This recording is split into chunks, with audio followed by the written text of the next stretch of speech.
Je vais revenir sur ce que vous venez de dire, mais à présent, Monsieur Camara, je voudrais savoir si, alors, vous avez respecté les termes du règlement intérieur de l'Assemblée nationale par rapport à la passation des marchés publics.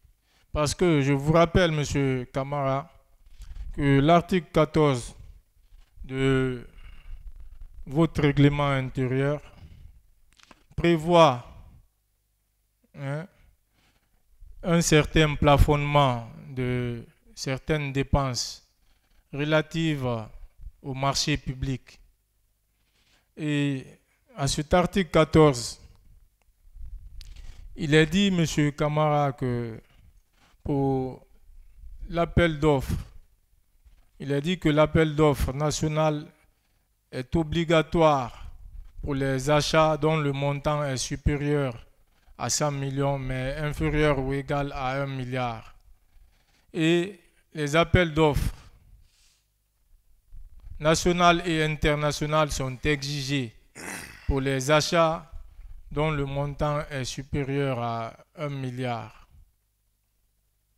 Et donc, monsieur Camara, pourquoi, par rapport à ce marché que vous avez attribué à la société Castor, vous n'avez pas respecté les termes de ce règlement intérieur?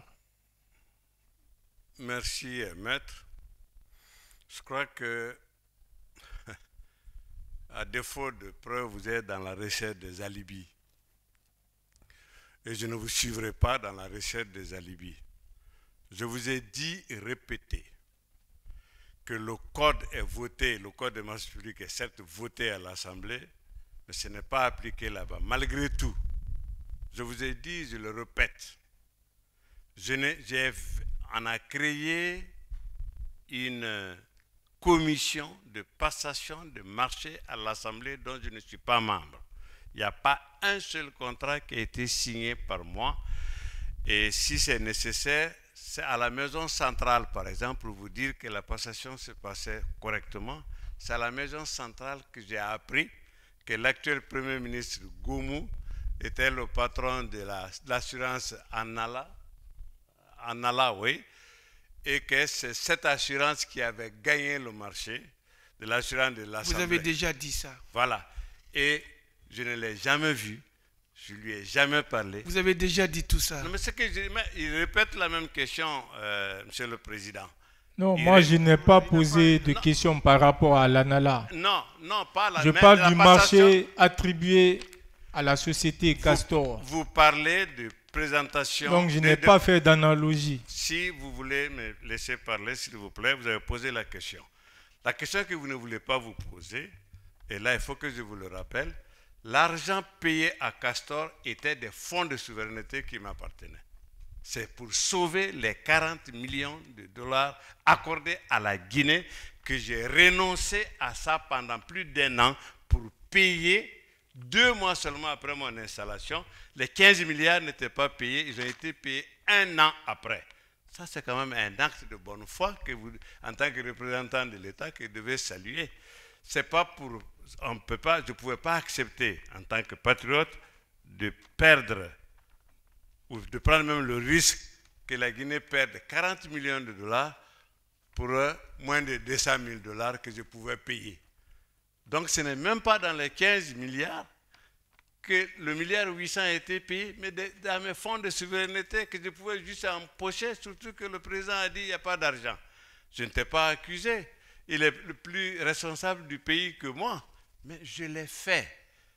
Et 1 an avant que les 15 milliards arrivent. Je crois qu'au contraire, vous devrez plutôt saluer ça. Je ne vois pas pourquoi le milliard 800 qui m'appartenait, que je pouvais empocher en toute légalité, je passe à un marché de gré à gré pour avoir des commissions là-dedans. Même dans la bêtise, il y a du rationnel. Il n'y a pas de rationnel dans ça. Vous devriez me féliciter d'avoir sauvé 40 millions pour le pays en renonçant à mes fonds de souveraineté en payant 1 an avant les 15 milliards. Ça, au moins, je crois qu'il faut retenir ça. Ça, c'est important. Et ça, c'est ma bonne foi. Et c'est ce que j'ai toujours fait. En plus, vous êtes accroché à ce milliard 800. Je vous dis encore une fois, et je l'ai dit ici, j'ai tordu la main au propriétaire, au PDG de Castor pour le faire parce qu'il ne voulait pas, parce qu'il n'y gagnait rien.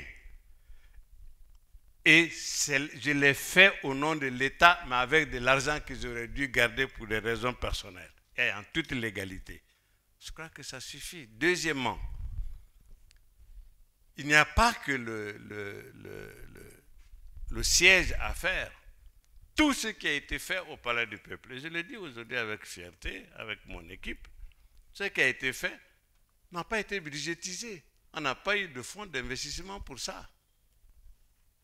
Alors, vous faites de l'arithmétique, mais de la mauvaise arithmétique. Monsieur Camara, vous n'avez pas à me juger. Non, je vous le rappelle, vous répondez aux questions. Je ne vous juge pas. Même si vous prenez tout votre temps, vous n'avez pas à me le dire. Mais qu'est-ce que vous voulez que je fasse? Que je vous suive? Que je fasse comme vous voulez? Je ne le ferai pas. Non, répondez aux questions sans vous adresser à moi. Non, je réponds. Et sans me juger. Je ne vous juge pas. Monsieur Camara, est-ce que vous savez que le chèque du 7e mois 2020 donné à Castor est de l'Assemblée nationale? Il ne ressort nullement de ce chèque qu'il vient de votre poche. Oui, bon, c'est encore... après, vous allez dire de ne pas vous juger.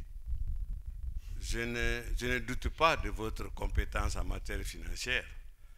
Mais même les fonds de souveraineté viennent d'abord du compte de l'Assemblée. C'est de là-bas où on peut faire un chèque à mon endroit. Oui, c'est pourquoi je veux que vous démontriez que ce ne sont pas des fonds de l'Assemblée nationale, mais des fonds vous appartenant. De toute façon. Comment pouvez-vous nous prouver cela? De toute façon, ce qui est évident, aussi évident que ni vous ni moi n'avons inventé l'eau chaude, c'est que ces fonds-là ont été payés en 2020 et les 15 milliards ont été payés en 2021. Ça suffit pour vous dire que ce n'était pas dans les 15 milliards que nous avons anticipé. Vous nous reprochez d'avoir utilisé une partie des 15 milliards à autre chose, mais vous n'appréciez pas qu'on ait utilisé sur le site autre montant qui ne soit pas venu des 15 milliards. C'est là la contradiction. Monsieur